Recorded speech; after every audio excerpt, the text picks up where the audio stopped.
ரவிக்குமார்னு சொன்னாங்க.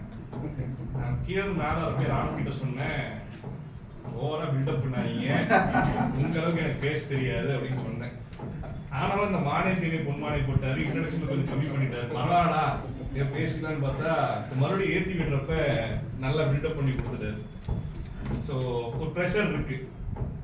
அதை தாண்டி ஒரு சீஃப் கெஸ்டா வந்து பேசுறதுல இன்னொரு பெரிய ப்ரெஷர் என்னன்னு பார்த்தீங்கன்னா, நம்ம ரவிக்குமார் மாதிரி ஜேசியில் எக்ஸ்பீரியன்ஸ் ஆளுங்கெல்லாம் வந்து என்ன பண்ணிடுவாங்கன்னா, நம்ம என்ன பேசணும்னு நினைக்கிறோமோ எல்லாத்தையும் சொல்லிடுவாங்க.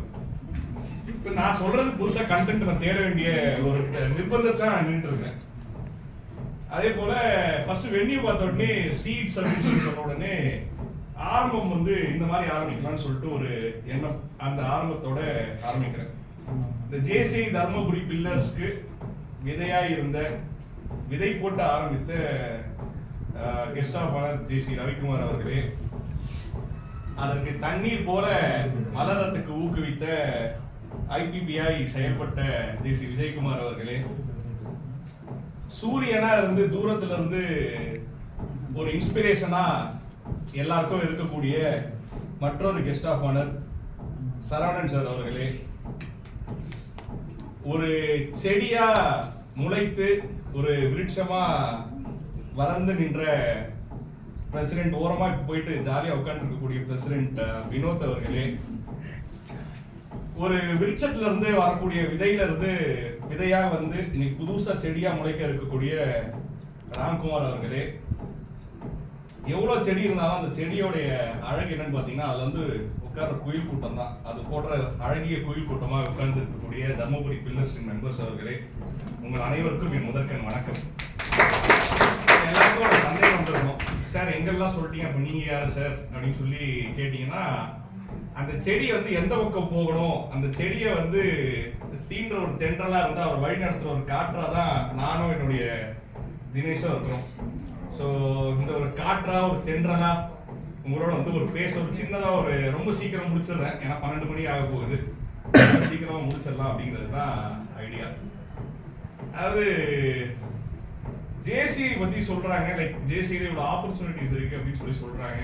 இந்த ஜேசியில வந்து பாத்தீங்க அப்படின்னா ஒரு 4000 ரூபாய் கொடுத்தீங்க அப்படின்னா உங்க பேருக்கு முன்னாடி ஜேசி அப்படிங்கிற அந்த டைட்டில் வாங்கி வச்சுக்கலாம். பட் ஆனா நான் காசு கொடுத்துட்டேன், அதனால நான் உங்களுக்கு ஒரு உண்மையான ஜேசியா மாறிடுவேன், ஜேசியில இருக்கிற எல்லா விஷயமும் எனக்கு கிடைச்சிருமா அப்படின்னு சொல்லி பாத்தீங்கன்னா, ஒரு ஜிம்முக்கு போயிட்டு நீங்க வந்து காசு கொடுக்குறீங்க, நீங்க எனக்கு 6 பேக் வந்துடும் சொல்லிட்டு நம்ம சொல்ல முடியுமா? அப்ப அங்க என்ன பண்ணணும்? போயிட்டு நம்ம எக்ஸசைஸ் பண்ணாதான் நமக்கு அந்த 6 பேக் வரும் இல்லையா? அதே போலதான் ஜேசியும். ஜேசியும் ஒரு கடலோட கம்பேர் பண்ணி பாத்தீங்க அப்படின்னா, நான் ஒரு மெம்பரா மட்டும் வந்து ஜேசியை வந்து அணுகிறேன் அப்படின்னு சொல்லி பாத்தீங்கன்னா, ஒரு கடலை வந்து அப்படியே ரோட்ல போறப்ப அப்படியே பார்த்துட்டு போற மாதிரி அவங்களுக்கு வந்து ஓகே ஏதோ இருக்கு அப்படின்னு மட்டும் தான் தெரியும். அதுக்கடுத்து நீங்க ஒரு எல்சிபி மெம்பரா உள்ள வரீங்க, ஒரு ப்ராஜெக்ட் டைரக்டரா உள்ள வந்து கடலுக்கு உள்ள போறீங்க அப்படின்னா, அங்க கடல்ல வந்து அடுத்து என்ன பண்ணுவோம், இறங்கி நம்ம வந்து கதவு திறந்து கடல்ல உள்ள போனா ஃபர்ஸ்ட் என்ன இருக்கும், மண் இருக்கும். அந்த மண்ணை வந்து ஃபர்ஸ்ட் நம்ம வந்து ஃபீல் பண்ணுவோம், அந்த மண்ணை எடுத்து விளையாடுவோம், அந்த மண்ணை வந்து எக்ஸ்பீரியன்ஸ் பண்ணதுக்கு அப்புறமா அடுத்து என்ன பண்ணுவோம் அப்படின்னு சொல்லி பாத்தீங்கன்னா, கொஞ்சம் முன்னாடி போய் நிற்போம். எது வரைக்கும் போய் நிற்போம்னா, அந்த அலை வந்து அடிக்கிற வரைக்கும் நிற்போம். இந்த ஒரு எல்சிபி போஸ்ட் எடுத்து நிக்கிற வரைக்கும் அங்க போய் நின்னோம்னா அந்த அலை வந்து நம்ம வந்து பக்கத்துல வந்து போவோம். அங்க இருந்து என்ன கிடைக்கும் அப்படின்னா, கடல்ல இருக்கக்கூடிய குட்டி குட்டி சீஷெல்ஸ் அது எல்லாத்தையும் நம்ம பார்க்கக்கூடிய ஒரு வாய்ப்பு கிடைக்கும். அதுக்கு அடுத்து பிரசிடென்ட்ஷிப் அப்படிங்கிறது வந்து பாத்தீங்கன்னா, இன்னும் கொஞ்சம் உள்ள இறங்கி போகலாம் அப்படின்னு சொல்லிட்டு உள்ள போறது. அந்த மாதிரி உள்ள இறங்கி போறவங்களுக்கு என்ன கிடைக்கும், அந்த கடல்ல நீந்தவங்களுக்கு என்ன கிடைக்கும் அப்படின்னு சொல்லி பாத்தீங்கன்னா, மீன் கிடைக்கும். ஸோ சாப்பிட்றதுக்கு ஒரு உணவு கிடைக்கும். அது போன்ற அதை தாண்டி நான் இன்னும் உள்ள போறேன், ஜேசிக்குள்ள இன்னும் ஆர்வமா உள்ள போறேன் அப்படின்னு சொல்லிட்டு உள்ள போறவங்களுக்கு என்ன கிடைக்கும் அப்படின்னு சொல்லி பாத்தீங்கன்னா, விலை மதிப்புக்கு அப்பாற்பட்ட முத்துக்கள் கிடைக்கும். ஸோ ஜேசி வந்து இவ்வளவு பெரிய ஆப்பர்ச்சுனிட்டிஸ் இருக்கு. நான் இது வரைக்கும் மெம்பரா தான் இருக்கிறேன், இதை பத்தி எனக்கு எதுவும் தெரியல அப்படின்னா, நீங்க பண்ண வேண்டிய ஒரே ஒரு விஷயம், எப்படி ஜிம்முக்கு போய் ஒர்க் அவுட் பண்ணீங்களோ, இந்த வருஷம் உங்க பிரசிடென்ட் ஏதாச்சும் உங்ககிட்ட ஒரு பொறுப்பு கொடுத்தாருன்னா, அந்த ஒரு பொறுப்புக்கு நீங்க உண்மையா இருந்தீங்கன்னா மட்டும் போதும். அதுல இருந்து உங்களுக்கு கிடைக்கக்கூடிய லேர்னிங் தான் ஜேசி உங்களுக்கு கிடைக்கக்கூடிய எக்ஸ்பீரியன்ஸ். இதை முதல்ல சொல்லிட்டு அடுத்து வந்து என்னுடைய நன்றிகளை வந்து நான் வந்து இந்த நேரத்தை சொல்லி ஆகணும். யாருக்கு என்னோட நன்றிகளை சொல்றோம் அப்படின்னு சொல்லி பாத்தீங்கன்னா, எங்களுடைய ஆட்சி மன்ற குழு உறுப்பினர்களுக்கு, தினேஷ்க்கு, ரவிக்குமாருக்கு, அப்புறம் நிவேதினி, அவங்க எல்லாருக்கும் வந்து என்னுடைய நன்றிகளை சொல்லணும். எதுக்கு அப்படின்னா, இந்த வருஷம் ஒரு முடிவு எடுத்தேன், அது பெருந்தன்மையா அவங்க எல்லாரும் எனக்கு சப்போர்ட் பண்ணி கொடுத்ததுக்காக அவங்க எல்லாருக்கும் என்னுடைய நன்றிகள். என்ன ஒரு முடிவு எடுத்திருக்கிறோம் அப்படின்னு சொல்லி பார்த்தீங்கன்னா, இந்த முறை ஆட்சி மன்ற குழுவில் இந்த வருஷம் நாங்கள் போகக்கூடிய எந்த ஒரு ப்ரோக்ராம்லையும் ஷால் எடுக்கக்கூடாது, ஒரு கிஃப்ட் வந்து வாங்கக்கூடாது அப்படின்னு சொல்லிட்டு ஒரு முடிவு எடுத்திருந்தேன். அந்த முடிவுக்கு வந்து இவங்கெல்லாம் சப்போர்ட் பண்ணி கொடுத்ததுக்காக இந்த நேரத்தில் அவங்களுக்கு வந்து நன்றியை தெரிவிச்சுக்கிறேன். ஏன் இந்த ஒரு முடிவு, அது ஒரு அன்பான செய்யறாங்க அப்படின்னு சொல்லி கேட்கறாங்க அப்படின்னு பாத்தீங்கன்னா, அதையும் தாண்டி ஒரு சிலர்லாம் எங்கிட்ட சண்டைக்கு வருவாங்க. இப்ப பாபு சார்லாம் என்கிட்ட சண்டைக்கு வருவாரு, இன்னைக்கு சாயங்காலம் அப்படின்னா அவங்க கிட்ட எல்லாம் என்ன கேட்டோம் அப்படின்னு சொல்லி பாத்தீங்கன்னா, நீங்க வந்து ஒரு ஷால் போடுறதுக்கு, ஒரு துண்டு போடுறதுக்கு ஒரு 50 ரூபாய் செலவு பண்ணுவீங்கன்னா அந்த ஒரு 50 ரூபாயை வந்து நாங்க எடுத்துட்டு வர ஒரு உண்டியிலையோ இல்லாட்டி உங்களோட அசைன் ஜோன் வைஸ் பிரசிடென்ட்டையோ கொடுங்க அப்படின்னு சொல்லியிருக்கோம். இந்த வருஷ கடைசியில எங்களுடைய பிளான் என்ன அப்படின்னு சொல்லி பாத்தீங்கன்னா, இந்த வருஷ கடைசியில மொத்தமா இந்த வருஷம் ஃபுல்லா கலெக்ட் ஆகி இருக்கக்கூடிய அமௌண்ட்டை யாருக்கு கொடுக்கலாம்னு இருக்கிறோம் அப்படின்னு சொல்லி பாத்தீங்கன்னா, outstanding president of the zone அப்படின்னு சொல்லிட்டு எந்த ஒரு தலைவர் வந்து அந்த ஒரு விருதை வாங்குறாரோ அந்த பிரசிடென்ட்க்கு ஒரு ஃபவுண்டேஷன் கான்ட்ரிபியூஷனா கொடுக்கணும் அப்படின்னு சொல்லிட்டு, ஃபவுண்டேஷன் கான்ட்ரிபியூஷனா நான் வந்து ஜேசி ஃபவுண்டேஷன் கொடுத்தா என்ன நடக்க போகுது அப்படின்னு சொல்லி பாத்தீங்கன்னா, இந்தியா ஃபுல்லா இருக்கக்கூடிய லோக்கல் ஆர்கனைசேஷன்ல வந்து என்ன பண்ணலாம் அப்படின்னு சொல்லி பாத்தீங்கன்னா, உங்களுக்கு தெரிந்த ஏதாச்சும் ஒரு கவர்மெண்ட் ஸ்கூல்ல படிக்கக்கூடிய ஒரு நல்லா படிக்கக்கூடிய ஒரு குழந்தைய நீங்க வந்து ஸ்காலர்ஷிப்க்கு நாமினேட் பண்ணலாம்.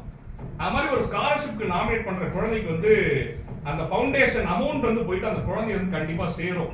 அதை வந்து எக்ஸ்பீரியன்ஸ் பண்ணவங்க வந்து பாத்தீங்க அப்படின்னா, ரவிக்குமார் சார் கிட்ட கேட்டு பாருங்க, தர்மபுரி சைட்ல வந்து எத்தனை பேர் கொடுத்துருக்காங்கன்ட்டு. விஜயகுமார் சார் கிட்ட கேளுங்க, நிவேதினி மேம் கிட்ட கேட்டு பாத்தீங்கன்னா தெரியும்.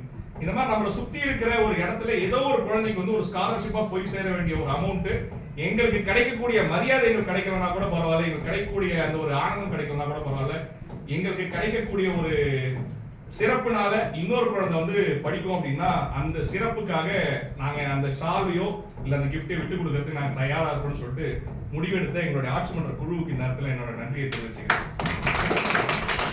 ஸோ ஒரு பிரசிடென்டா வர்றப்ப எல்லாருக்கும் வந்து பாத்தீங்கன்னா நிறைய ஐடியாஸ் இருக்கும், நிறைய ப்ராஜெக்ட்ஸ் இருக்கும். இதே போல அவருக்கு வந்து கைட் பண்றதுதான் எங்களுடைய வேலையோ இல்லையா? சோ அந்த மாதிரி தான் வந்து இந்த வருஷம் நாங்க ஒரு சில ப்ராஜெக்ட்ஸ் எடுத்து வந்திருக்கோம். அதாவது நம்ம மண்டலத்துல இந்த ப்ராஜெக்ட்ஸ்லாம் இருந்துச்சு அப்படின்னா நம்ம மண்டலம் வந்து இன்னும் நல்லா சிறப்பா இருக்கும் அப்படின்னு சொல்லிட்டு அதுல எடுக்கிற அந்த முதல் ப்ராஜெக்ட் வந்து ஆல்ரெடி பிரசிடென்ட் சொல்லியிருக்கிற ப்ராஜெக்ட் தீப்பொறி அப்படின்னு சொல்லிட்டு. ஏன் இந்த ப்ராஜெக்ட் தீப்பொறி அப்படின்னு சொல்லி வச்சிருக்கிற அப்படின்னு சொல்லி பாத்தீங்கன்னா, ஒரு சின்ன ஒரு ஸ்பார்க் என்ன பண்ணும் அப்படின்னு சொல்லி பாத்தீங்கன்னா, ஒரு காட்டை கூட வந்து எரிக்கிற அளவுக்கு ஒரு பெரிய நெருப்பா மாறும். இது என்னுடைய லைஃப்ல ஒரு பெரிய இம்பாக்ட் கொடுத்துச்சு. ஒரு 8 வருஷத்துக்கு முன்னாடி ஐடில வெறும் ஒர்க் ஃப்ரம் ஹோம்ல தனியா இருந்து வேலை பார்த்துட்டு இருந்தேன் நானு. ஒரு லெவல்ல வந்து என்ன ஆயிடுச்சுன்னா, வீட்டுக்கு போன அப்பா அம்மா கிட்ட கூட வந்து என்ன பேசுறதுன்னு தெரியாம அமைதியா இருந்தேன் நான். இன்னைக்கு உங்க முன்னாடி எல்லாரும் முன்னாடி பேசுறேன் அப்படின்னா அதற்கு எனக்கு துணையா நின்ன வந்து புத்தகங்கள் தான். How to talk to anyone அப்படிங்கிற ஒரு புக்கை படிச்சு அந்த புக்ல இருந்து நான் எடுத்துக்கிட்ட லெசன்ஸ் தான் வந்து இன்னைக்கு ஒரு பப்ளிக் ஸ்பீக்கரா நான் மாத்திருக்கேன்.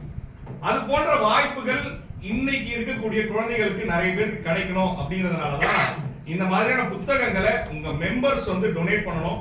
எந்தெந்த மெம்பர்ஸ் டொனேட் பண்றீங்கன்னா நீங்க நிச்சயமா அந்த லைப்ரரிக்கு போயிட்டு அந்த லைப்ரரியன் கையில நீங்க வந்து உங்க கையால அந்த புத்தகங்களை கொடுக்கணும் அப்படிங்கிறது தான் அந்த முதல் ப்ராஜெக்ட் தீப்பொறி.